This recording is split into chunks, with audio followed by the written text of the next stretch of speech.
오늘은 마태복음 9장 35절부터 38절까지의 말씀을 함께 나누어 보도록 하겠습니다.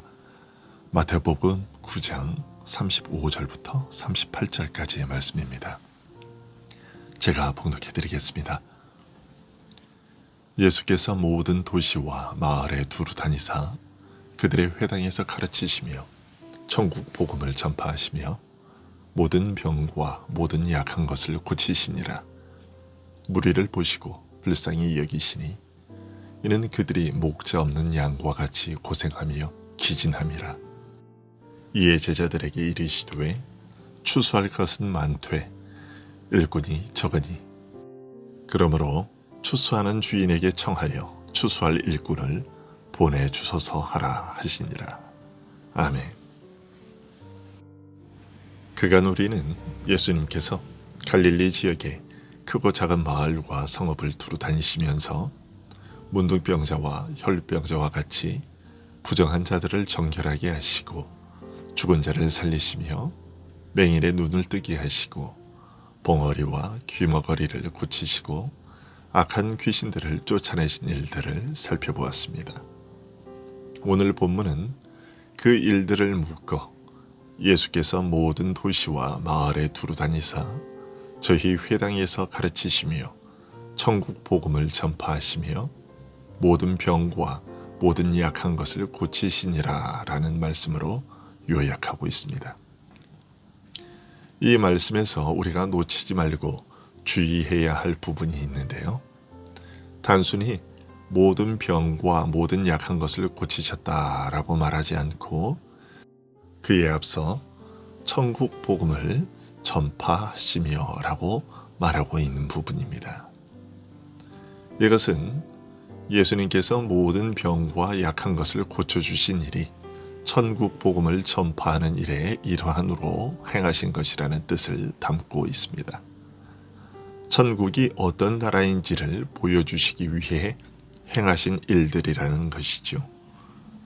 즉, 예수님께서 문둥병자와 혈루병자를 고치신 일은 단순히 악성 질병을 고치신 일로 그치지 않고 하나님 앞에 죄로 부정하게 된 자를 정결하게 하시는 분이라는 사실을 나타내는 증거와 표적이었고, 죽은 자를 살리신 일은 죄로 말미암아 초래된 죽음의 저주를 무력하게 하셔서 죽은 자를 살리시는 권세를 보여주신 것이었고, 맹인의 눈을 뜨게 해주신 것은 하나님과 그의 아들 메시아에 대하여 무감각하고 무지하여 그 은혜를 모르는 영적인 눈이 감긴 것을 뜨게 하시는 일을 나타내신 것이었습니다.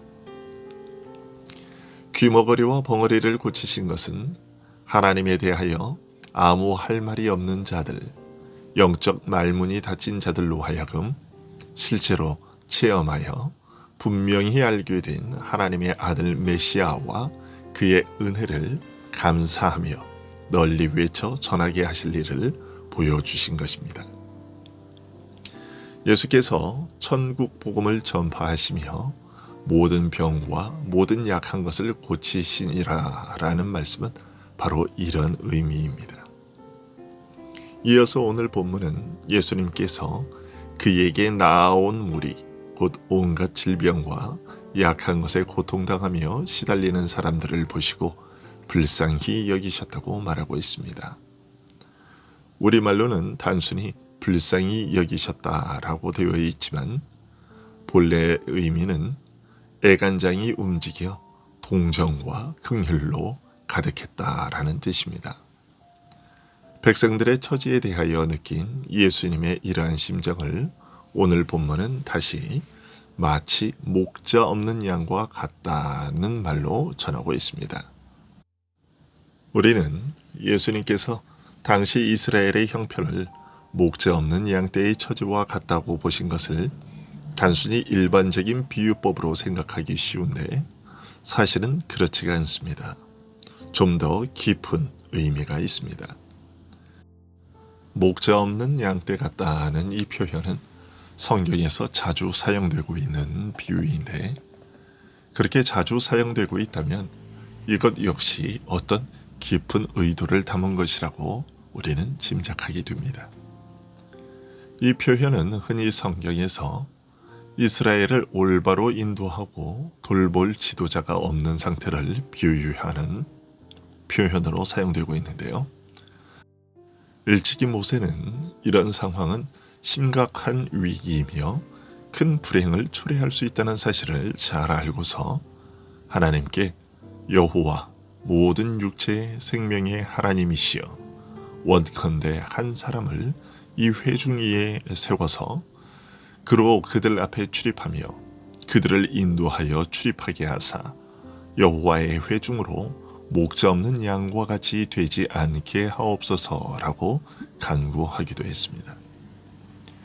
하나님의 부르심을 받고 세상을 떠날 때가 된 것을 알게 된 모세가 이제 자신이 떠난 후 지도자 없는 이스라엘의 상황을 얼마나 심각하게 염려했는지 그 심정을 여실히 드러낸 기도입니다.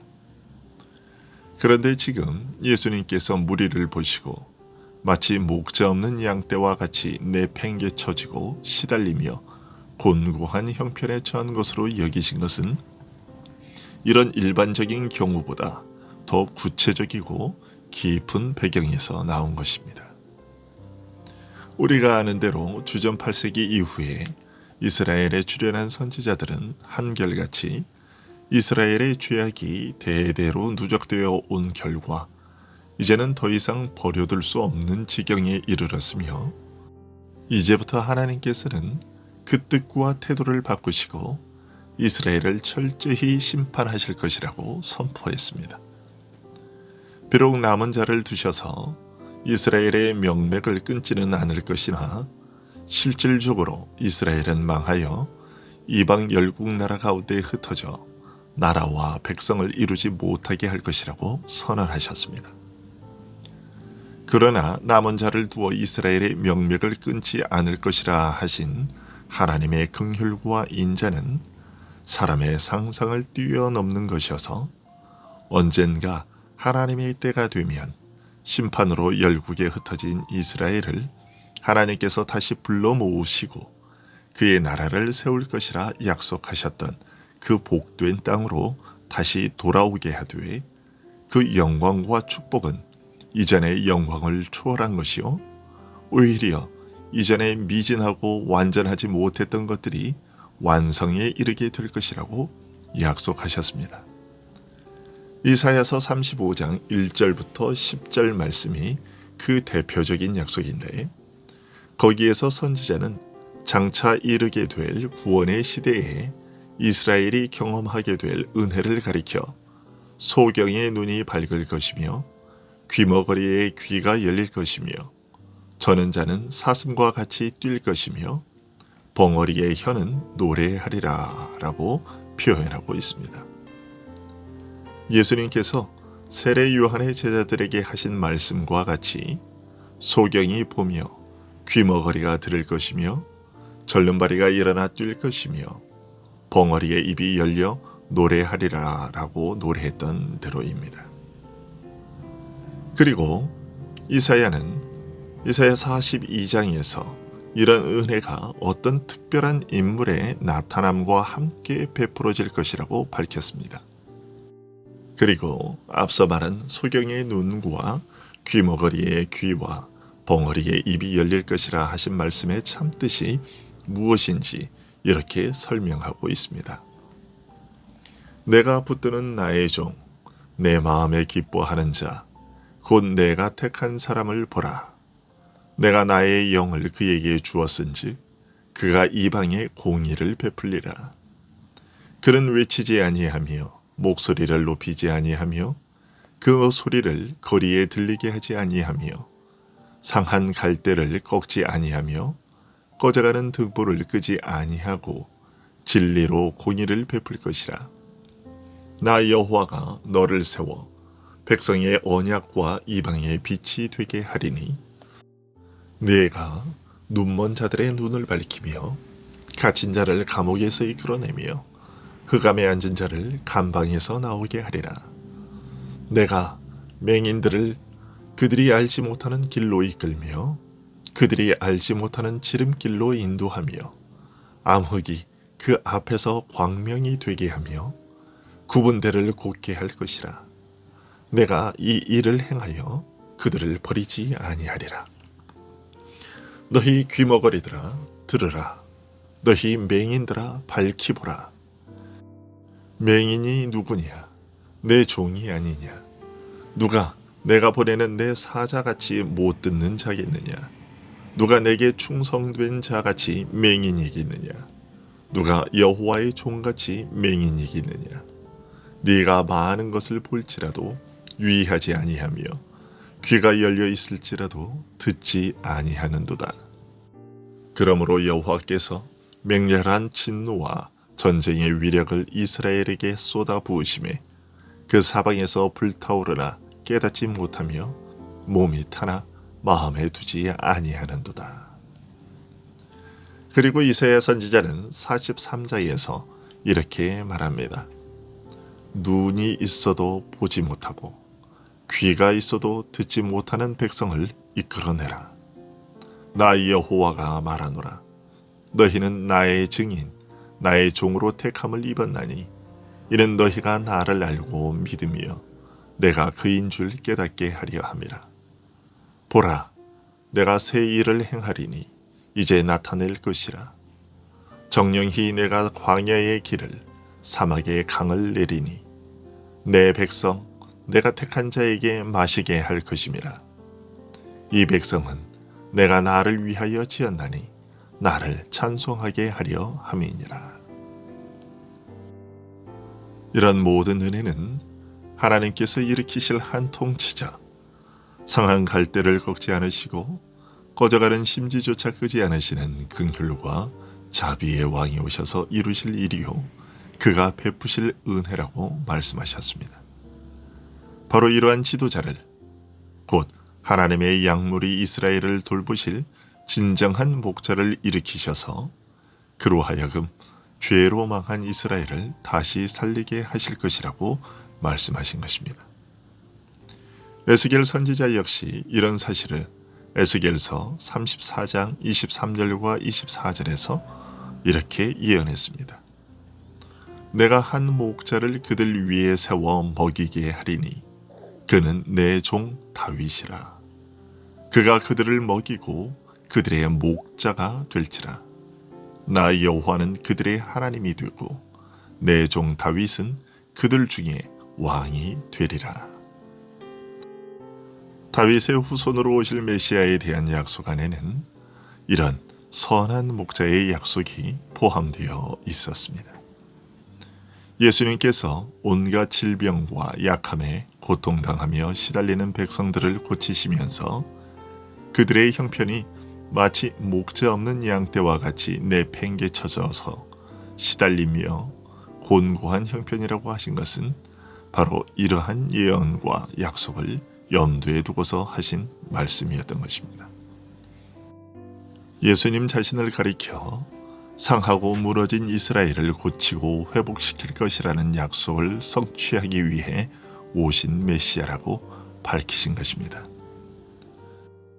자신이 이 땅에 온 것은 하나님에 대하여 무감각하고 무지한 저들에게 하나님께서 약속하신 구원의 은혜를 베풀어 하나님을 알고 믿게 하시기 위해서라는 것을 알려주신 것입니다.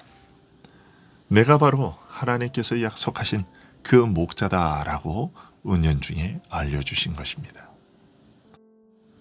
예수님의 이러한 의도를 헤아린다면 이어서 하신 추수할 것은 많되 일꾼은 적으니 그러므로 추수하는 주인에게 청하여 추수할 일꾼들을 보내어 주소서 하라고 하신 말씀의 뜻을 이해할 수 있습니다. 즉 죄로 망한 저들을 구원하실 메시아께서 이제 그 백성을 찾아오신 이 순간이 바로 영적 추수의 때라는 것, 이제 저들을 구원하여 하나님 나라에 들이실 메시아의 일이 본격적으로 시작되었다는 의미입니다. 그리고 메시아의 이 복되고 귀한 일에 쓰임받는 일꾼들이 필요함을 알리시고 추수하는 주인에게 고하여 일꾼을 보내어 주소서 하라고 하신 것입니다. 오늘 본문 말씀에 바로 이어지는 마태복음 10장에 12제자를 부르신 것은 이런 맥락에서 매우 의미심장한 일이었습니다. 우리 주 예수 그리스도께서는 우리를 목자 없는 양떼처럼 내버려 두지 않으시는 선한 목자이시고, 오늘도 참으로 주인이 누구인지 알지 못하고 저 세상에서 헤매는 자들, 그 양들을 주의 우리 안으로 들이시기 위해 열심히 일하시는 우리의 참된 목자이십니다. 기도하겠습니다.